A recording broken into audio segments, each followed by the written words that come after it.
Official episode of our new podcast called OperaUpCloser, which I'm running. I'm here with Flora today, who's the Artistic Director at OperaUpClose. Just for sitting down. Yeah, that's very good, thanks. Would you be able to introduce yourself a little bit, talk about what you sort of do? I'm Flora McIntosh. I am the Artistic Director and Chief Exec of OperaUpClose. OperaUpClose is a chamber scale opera company that is based here in Southampton and also tours the UK. I am also a singer. That is where I have come from in my career. It's a privilege now to be working in a different bit of the industry, thinking differently, using my brain differently, not just doing the singing, although I still quite like doing that as well. Is this always the sort of line that you wanted to go into of work, or is this just sort of, it's all come to play in the end? Yeah, I think it's more that. I mean, no, I had no intention of being here. So that's, it's funny how the world kind of delivers you things. I absolutely felt always I wanted to be a performer. I still do, I still am one. But I think there was something else in my brain. I was always interested in the industry, interested in the sector, interested in storytelling, not only actually in the theatre, but the storytelling of what we're doing in the arts. I like talking about it, I like finding out more about it. And I kind of learned to sing quite late in my, not late in my life, I hope, but in my career, about actually having quite a brain that was thinking strategically and started to think, maybe there's something in that about what I'm doing. But it sort of happened by,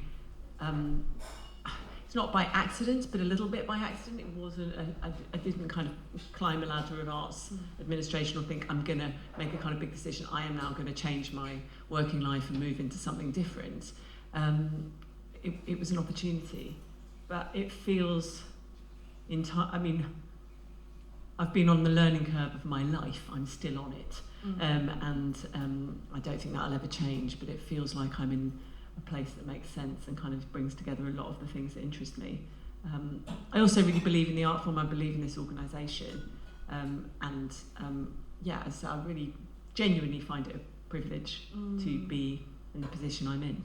Was there anything in particular that sort of, I guess, inspired you growing up, that inspired you to want to sing? So I think I always quite, I was just like singing. I was lucky enough to have access to theatre, grew up around the theatre, so I sort of went to things, quite random things, but went to things. So that never seems like in itself curiosity.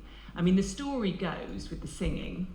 It was really when I was quite little. I think my mum says I was 8, and she came to a school play, and it was I remember it because we'd moved from our primary school and we were doing the play in the big school hall at the secondary school, which was a very exciting grown up thing to do. So we were doing the school play and I had a solo. In fact, I was playing Captain Cook. There you go. Obviously, it was, getting me ready for trouser rolls later in life. And my mum was very late, and so she sneaked in at the back, feeling quite stressed as I started my song. And she said she just went, "Oh my God, that's loud."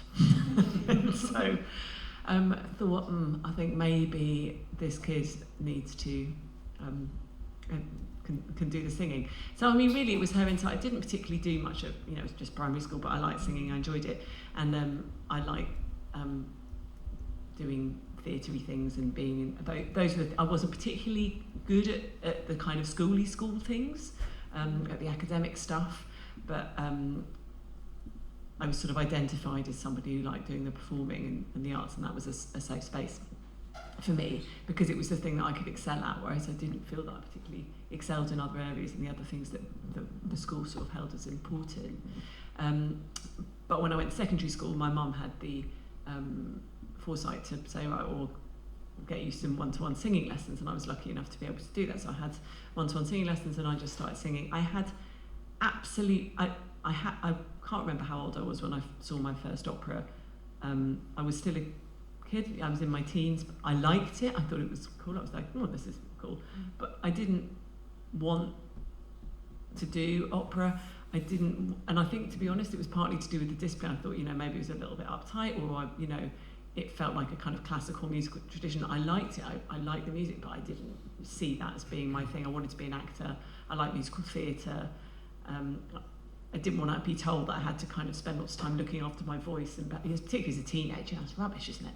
I wouldn't be spending lots of time thinking I should rest my voice. I was having too nice a time.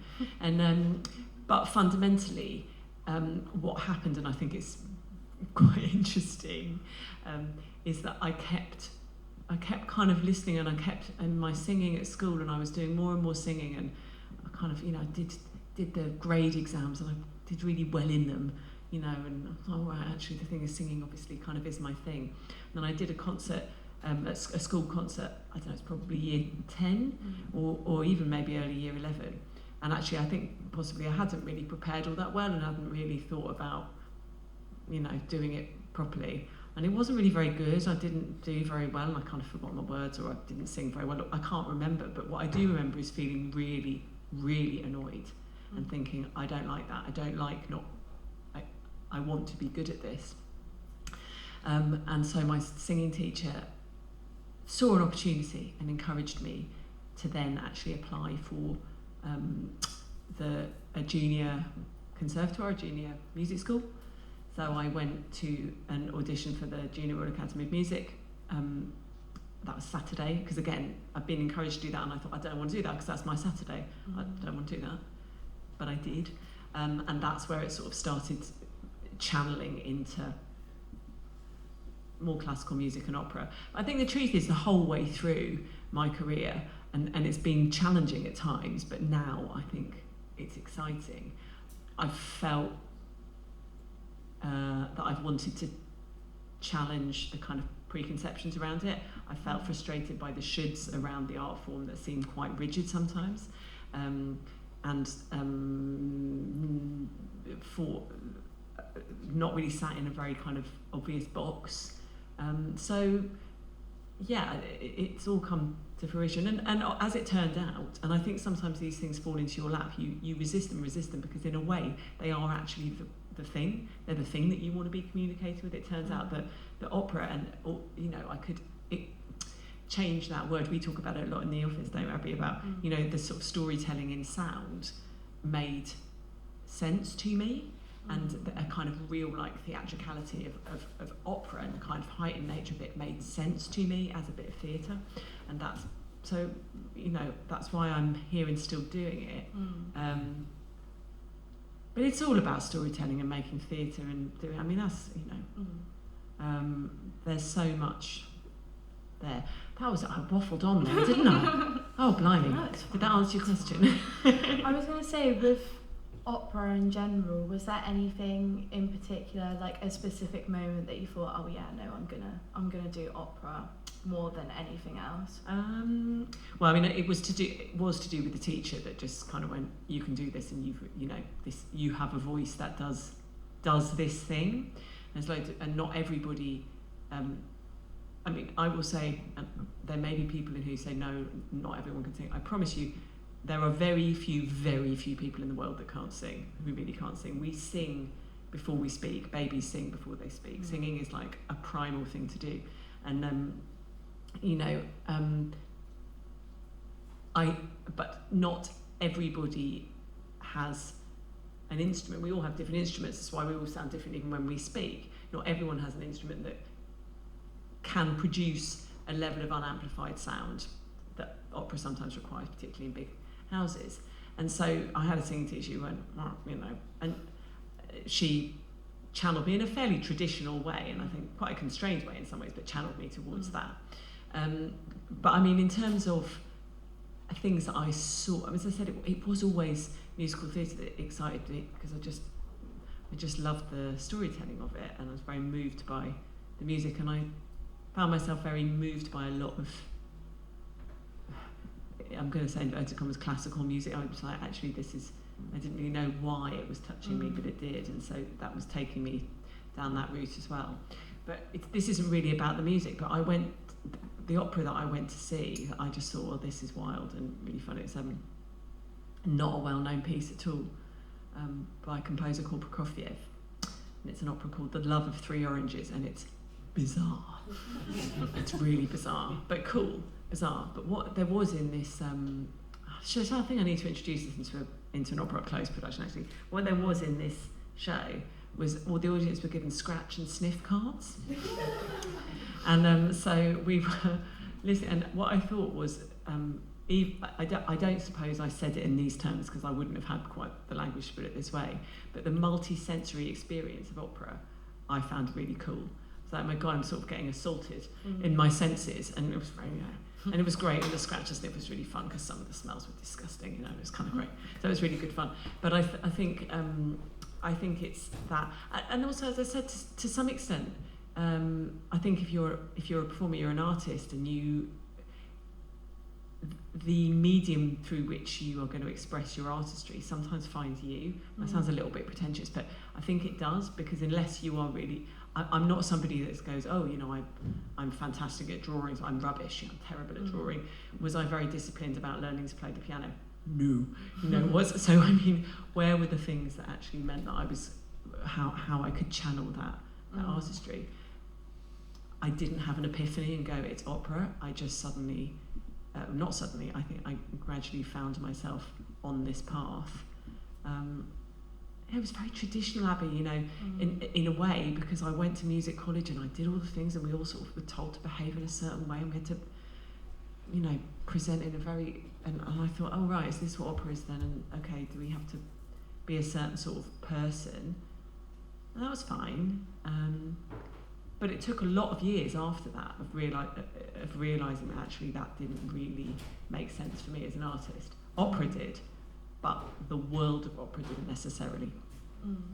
It's nice that, there are so many different ways to get into opera, but I feel like where opera is a lot more niche than like musical theatre and stuff like that, I feel like it's important that there are so many different ways, because like you said before, like I feel like everyone can do something if they put their mind to it, if you get what I mean. Yeah, definitely. And opera is, opera has a sort of, is having a bit of an identity crisis. It's become a sort of barrier word that we actually need to really hold on to and love as a word.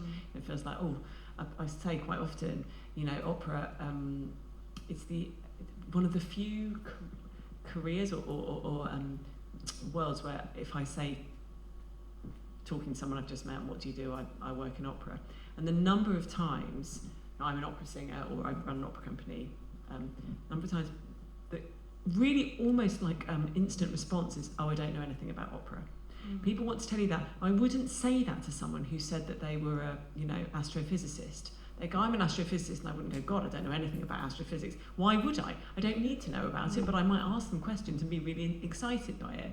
But there's something about opera that there's a narrative that's gone that somehow you need to know something to even be able to talk about it. And actually, it's completely the opposite, because it's a very visceral, immediate experience. The closest thing to an operatic sound, an untrained operatic sound, in terms of what your body is doing as a singer and what you're training yourself to do more, is actually a baby crying. That doesn't sound that appealing, but a baby crying, it's really remarkable.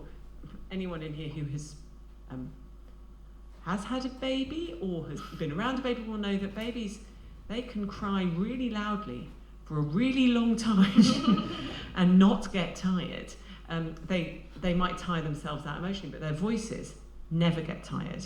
That's not the thing that gets tired for babies, because they are breathing. It comes from their soul. And actually the reason that as parents, or it's actually not as parents, as humans, that sound gets us is because it's something really primal. That's what opera can do. And that's why people who have no sense of thinking that they might like it, or they go to the opera and go, I don't know why this is, this is affecting me in a way that is really primal and untangible. And it really is something you know, we don't all like everything. That's Mm. okay. That's just taste. Mm. That's cool. But I think it's really, yeah, I mean, roots into it. As I said, we've all got a voice. And there is, opera is this amazing multifaceted thing. I mean, you know, what it needs is an art form. It's classical music, and it's it's playing, and it's singing, and it's acting, and it's stage, and it's theatre. I mean, it's so many things. And movement, and what we have to do is, you know, huge. I feel like the stigmatism around opera, that like the day-to-day person who wouldn't ever go see opera or hasn't thought to go see opera, is very like sort of a very niche sort of audience. So like, you know, the general old sort of the big old white man sort of thing. Well, but, I mean, big old rich white man, yes, actually. yes. I mean, but these things are self-fulfilling. These are narratives that the industry perhaps is allowed to roll. That is not the case. I'm looking across the sector. That's not the case. There are loads of people out there making really exciting work from, you know, hugely diverse backgrounds actually, but and age range and everything. But when a narrative gets out, it becomes so you think, well, that isn't for me. That's not something that I would like. So, you know, we've got to say, well, it's all mainly, I think, don't worry if you don't like it. What we want everyone to do in life actually is to feel enabled to be curious, to go, oh, I'll try that, and I might like it or I might not like it. But both of those reactions would make the experience worthwhile. It's never, and I mean, yeah, I think there is an identity problem that we're really working hard to challenge around what opera means to people, and feeling that it's not accessible to them. But it's interesting, you know, if you go to spoken word nights, I've talked about this quite a bit, you know, there's a kind of like heightened energy, rhythm, using of the voice, multifaceted kinds of, they are increasingly popular, you know, with young generations as well. And I think maybe also we need to challenge a bit what we mean by operatic, something like, you know, I watch films all the time where I'm like, this is intensely operatic, so heightened, you know. Yeah. No, I 100% agree with that. Coming back before, what sort of would you say, being in opera then, or outside of opera as well, would you say are like the highlights of your career? I know it's like a very big... Well, so I'm just sort of, I'm pondering this, because the things that I think have been most exciting to me aren't necessarily the ones on my CV that would, as a performer, yeah, I mean, I've done some main roles, that's great. They're not the ones that I sort of hold in my head as being the most thrilling experiences. And actually I go right back to when I was a student, I was asked to do an opera as one of the first sort of out of college operas I did, and it was a piece that had been written in Terezin, which is a ghetto that had basically a huge number of Czechoslovakian artists that went there. There's loads of, this is all on the record, there's so much stuff of art and music that came out of that camp. But this was an opera called The Emperor of Atlantis that was staged at the Imperial War Museum in Manchester for its opening. So amongst in the museum, and you know, I mean, literally we were on, there's a plane, you know, a fighter plane in the museum, and we were sort of, and trying to work out how to make sure that the music was good and we could hear the band and we could do the things, but actually really responding to that space. I found really exciting, an exciting piece of theatre, and that was an important moment. But then professionally, I would say as a singer, the thing that I have loved the most, this is a bit weird because I want to make sure that I'm, it's not really opera this, but it was, I did a job with English National Ballet, and this was, they did a show called The Song of the Earth, which was a Mahler song cycle, and it's being in the rehearsal room with the dancers was the most exciting and thrilling thing ever, and made me think about why something's exciting to be up close. You know, ballet is classic when you think, oh, we're supposed to see it, it's all supposed to look perfect. Actually, it was so thrilling, like, actually to be in the rehearsal room and see these racehorses, you know, like, and then breathing and the sweat and the effort. That was really, you know, dramatic and exciting. But also there was something about musically, my job was to be in service to them, to make sure that I sang this music really well in the way that they needed it. And I was on the stage, you know, no music, just standing on the, and we did it in really big houses. And I found it very thrilling and also very powerful as a storyteller, because my job was to tell it and to allow something else to happen adjacent. So there was a kind of ensemble and generosity and also quality of listening, which I've thought a lot about in since then, of how the dancers were listening to us and we had to be listening all the time, and you couldn't indulge, you couldn't go, I think I'm going to take time here and look after myself and show you how beautiful my you know, long phrases are. No, that's not what the dancers needed. So yeah, they're two things that come into my mind. But to be honest, in the last couple of years, I've just been so lucky to be working with just fantastic artists in my role on OperaUpClose, composers, writers, particularly through our partnership with Artful Scribe. That's just brilliant. I can't even kind of describe some of the people, because they're just open, thoughtful artists who are about communicating and being in the world.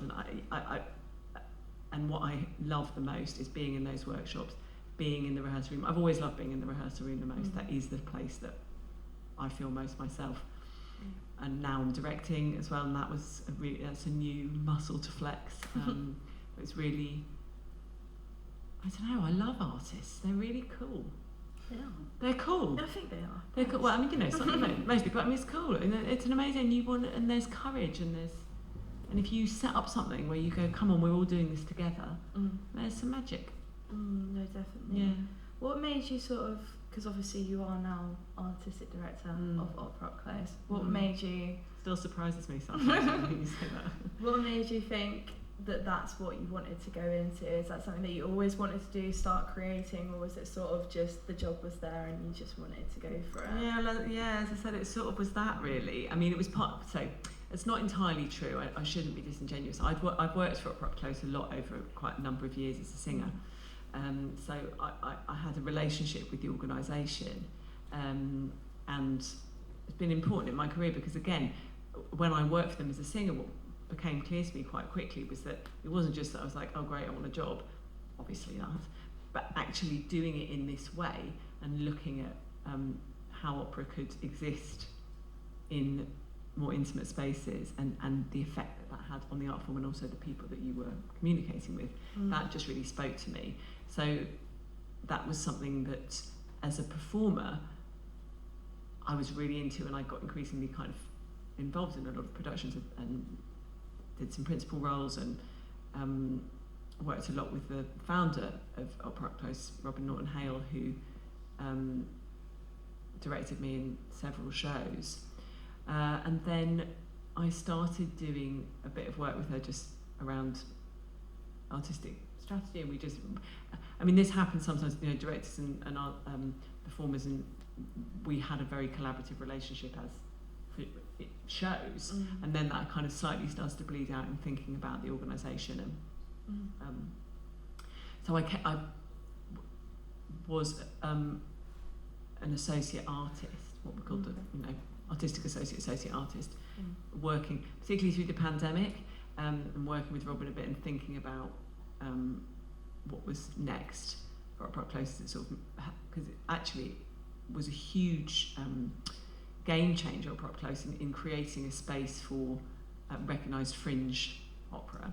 We're now, that has set up so there is a real fringe scene for opera, particularly in London, but elsewhere, and the organisation has obviously evolved hugely away from fringe and sits in a small to mid scale as part of this kind of ecosystem for the sector. But so I was sort of learning bits and bobs, but basically I did singing, and I had nice ideas, and it was quite nice to chat away about my ideas, and various things happened which, to be honest, are too granular and dull to go in now to, but when Robin moved on, she now runs the major touring organisation in England, English Touring Opera. This opportunity was there. I don't think I knew quite what I meant by taking it on. I still kind of thought, well, I'm going to, because I've taught my whole career, but I've taught peripatetic teaching, one-to-one, and also bits of classroom, bits of holistic creative arts. That's always been part of my practice. And I thought, well, I don't want to stop teaching. Actually, I really love teaching, so I can do this, and I'll do still a day a week teaching, and I'll still be performing. And then I went, oh no, hang on a minute, that's not a thing. And so it was a bit of a gradual process, and a massive endorsement and investment and trust from the board of trustees at OperaUpClose to think, okay, we're going to go with this artist to lead our company. So I hope I haven't. I hope I've vindicated their decision. I think there was a lot to be said about an organisation like this being artist-led. But then, I would say when you do this and falling into this thing slightly by accident or whatever, I mean not. I also, I really need to think about the things that I don't know. So I've just spent the whole of the last 2 or 3 years thinking what, finding wonderful people to work with, so we can kind of hold hands and make things together, because there's no point in coming into a role like this as an artist and pretending, yes, I have some kind of amazing, strategic exec experience, really. I mean, I'm not interested in doing that kind of acting. It's too anxiety inducing and I'd get found out. So I've, always been quite honest about the things to learn. And I hope that's meant that we've been able to build a team where we're all kind of taking the company together. But what it's allowed me to do is also really invest in that interest in the art form and in the sector beyond OperaUpClose. What we're doing to make sure that the thing keeps living and is cared for, but also what else is happening across not just opera, but the arts sector and how important it is. And actually nobody doesn't think that, because we all engage with the arts all the time. Even if we don't think that we are, we do. It's there for us all the time. It's embedded in the way that we work and must be protected. Is there anything in particular you think with OperaUpClose so far that you're specifically really proud of that you've done, whether that's a project or something, a little thing like workshops and stuff like that? Yeah,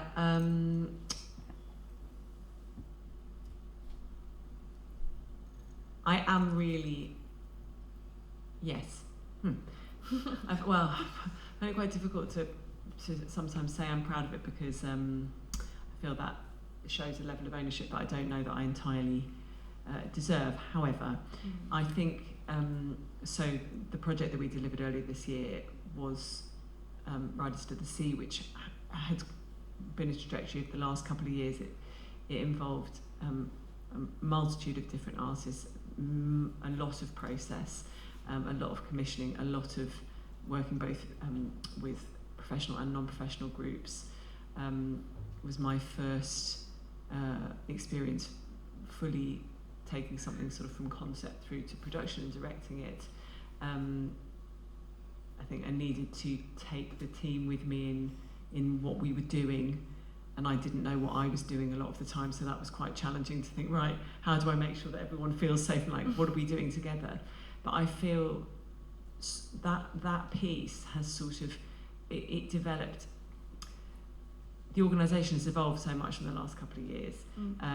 We've strengthened our team, the people and the investment of people in OperaUpClose.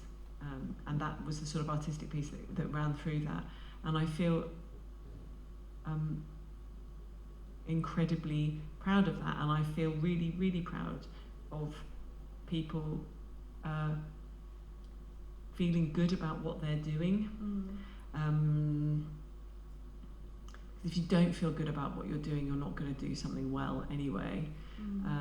And I think we are now, Ali Rossa, who's the exec producer, and in fact Bridget, who covered Ali's, she's here, maternity leave, but then we wouldn't let her go for a while, and now fortunately she's only just gone up the corridor to Artful Scribe. But you know, there's been so much work that we've done together, and that in really understanding what OperaUpClose, who we are, what we're doing, why we believe in it, and that is now the team that is in every way you've been a huge part of. And Enya and Emily, I don't know, I'm kind of waffling on, because it really, in the end, what am I proud of? I'm proud of the people. I'm proud of the fact that, and I'm really proud of every time I look at a group of people that, you know, we have brought together, and that feels like a success, and they are on board, then we are succeeding. No, definitely. I feel like no matter, I mean, it really shows as well that if you really want something, you can have it, because I mean, just from your experience in general, I mean, you've done so well with the company. Anyway, this may be a bit biased. Well, you know, we'll stroke each other on this. No, it's good. I mean, well, you know, but it's hard out there, you know. The arts landscape is really tricky, and we have to have courage, and leading. You know, here's a thing that I learnt, and it is a reflection I learned in taking on a leadership role, particularly sort of in a way from a cold start. You know, it can be very lonely, where you think, actually, I must make sure that I'm looking after both the organisation, the people that go with it. You know, if things go wrong, the people feeling let down, or, you know, this is people's lives. You have a massive responsibility. It's a privilege to lead something, and a huge responsibility. And so finding ways to understand yourself and understand those moments of loneliness, or thinking, I mean, lonely sounds like a very negative word. I don't necessarily think it is, but you have to be able to hold your own space a bit. But I think with doing that, but I couldn't, none of it would be happening. I mean, it's the team of people. And I mean, I sort of think about you, Abby, and, you know, coming in, and I don't think opera was a place that you, if I'd said to you 2 years ago, you're going to be, you know, helping run an opera company, Abby, I might be wrong, but I don't think you'd have gone, yeah, I'm down for it. I could be wrong, but that wasn't the vibe. But, you know, learned so much from having you working with us, and it's just been absolutely brilliant. So, and we've got masses of exciting stuff that we're doing. It's ongoing, and we're busy. Super duper busy. Yes. Ambitious and busy are probably the team sometimes think just a little bit less sometimes, but that's how we vibe.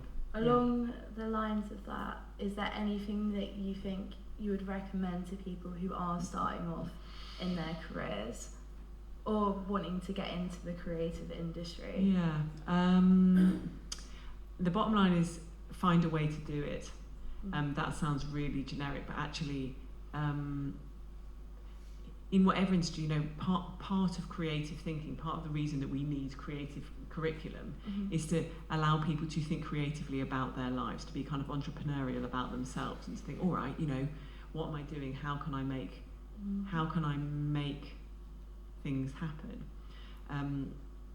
And so if you going into, it's hard because there's a lot of stuff which I really push back against, that somehow if you go into the creative arts, particularly as an artist, you know, that somehow you do it because you love it and so you don't really need to be paid properly, or you don't really know, no, this is a job, this is a thing, you know, we must do that. But having said that, I think getting involved, go and see it, go to things, be curious,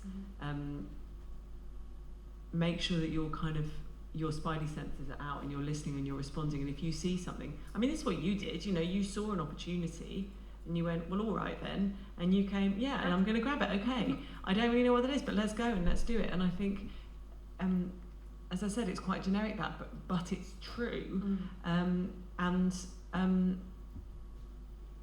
Yeah, I mean, the curiosity and the courage, but I just think that applies to really everything.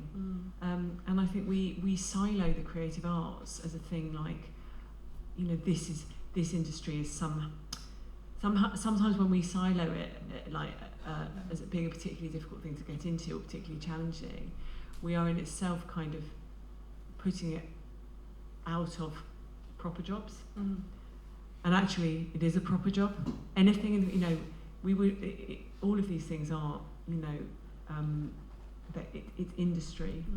And so believe in it and keep your passion and keep your courage, but go and see stuff, talk to people, make things, do what you can, and don't be afraid to ask for help, because there'll always be someone to help you. I mean, that's super similar, because obviously I've spoken to a few creatives when making the podcast episodes, and it's very much similar with everyone, where it's kind of, you don't think you can really, the creative industry kind of has a stigma around it that's very much, you can't get a full-time job sort of thing that will pay the bills and that coming with it. But I think it's really important to look for the little things and sort of take those little opportunities to build up your sort of experience and stuff like that as well. Like, I completely agree. Absolutely. And bear in mind, you know, the most ridiculous thing that is a really common thing to say, you know, particularly performers. I mean, performers, we love to moan, you know, moan. However, and you get pushback going, oh, but you do it because you love it. And I think there's something that's much wider about this, which is that maybe you do, but actually, because you love it, does that mean that you shouldn't be looked after and cared for and recognised as a professional in that industry? Because the flip side to that is that if you're paid well for something, you can't expect to love it as well. So you must somehow have to accept the fact that you'd be unhappy or working too hard or be miserable. You know, that's not a good philosophy, is it? And I know we all, you know, I'm not being Pollyanna-ish here. It's not like, oh, everyone's got. I mean, you know, you have ups and downs and things are challenging, but actually, we don't need to be validated by how, you know, exhausted and strung out, or, you know, work doesn't have to be something that we're going. You want to feel that actually there's a reason that you get up in the morning and go to work. That is, you know, sometimes it's just I want to pay the bills, and sometimes it actually gives you another feeling of validation. It's more complicated. Yes. Well, I just want to say thank you for coming on today. This has been such a pleasure. Super fun. Just let me chat. I love a chat. Flora is going to be doing a little sing-song for us, are you? Yeah. Yes? Well, on request. I don't get to do it very often these days. But on request, like Abby thought about there maybe being some music that seemed to make sense. Shall I tell you what it is? Yeah, go on. So the first thing is that I'm going to be joined by my colleague and friend Flavio, who's going to come and play with me on the fabulous accordion. Accordion is one of my genuinely favourite instruments, and it's an absolute privilege for virtuosic player like Flavio to come and play this. And it's interesting as well as, you know, to not have what we expect, someone sitting at the piano and someone singing. We have something slightly different in terms of the instrumentation and the sound world. Anyway, I thought, what on earth am I going to sing? So I've chosen two things. I hope it's all right. Yep. One is not opera. In fact, what am I talking about? Neither of them are opera. It's two things that I like to sing. One is a bit of musical theatre, because as I've told you, musical theatre has been followed me around. I was listening to Sondheim when I was a little thing, thinking this is cool. So I'm going to sing Send in the Clowns from Little Night Music. This is a song that I've been singing for 100 years really, and it's only now, in my older age, that I really know what it means. So it's increasingly been a song that's been important to me. And then a song in German called Zeugnon by Richard Strauss. I chose this song to sing today because there is a direct simplicity to it. It is about giving thanks. I'm not going to say anything else about it because I don't really think you need to know what all the words mean. I think it will be clear. But when I need to just remember what music can do, very simple song. I listen to that. And also, we're doing a Strauss opera called Salome that is going to be part of OperaUpClose's repertoire. We're just starting to develop that now, so it made sense. Oh, perfect. Well, so I'm going to get very exciting. Yes, I'm going to turn the microphone off now because you don't want this mic. Good. Okay. Give me a. We're going to shuffle around now.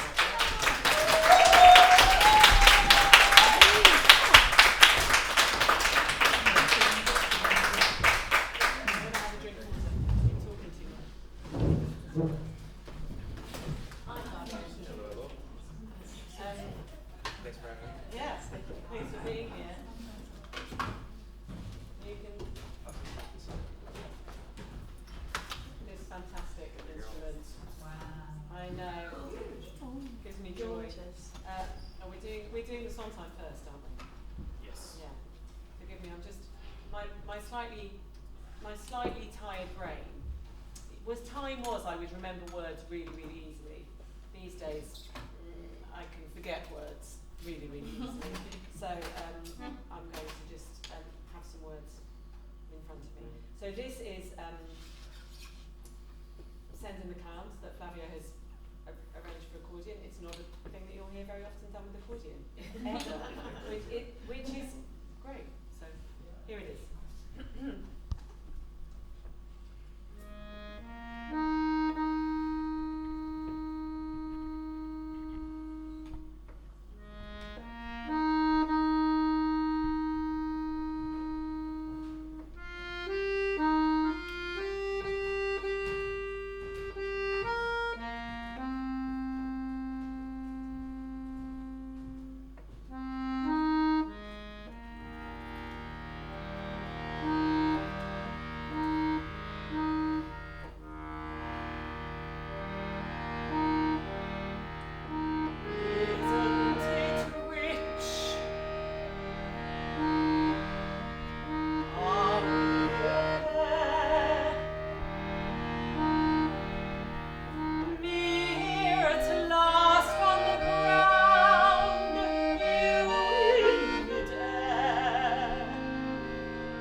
I just wanted to say thank you all for coming so much. This whole project as well as part of my endpoint assessment with my apprenticeship with OperaUpClose. So it has been a pleasure. There is drinks and refreshments at the back if you haven't gotten any already. So yes, thank you.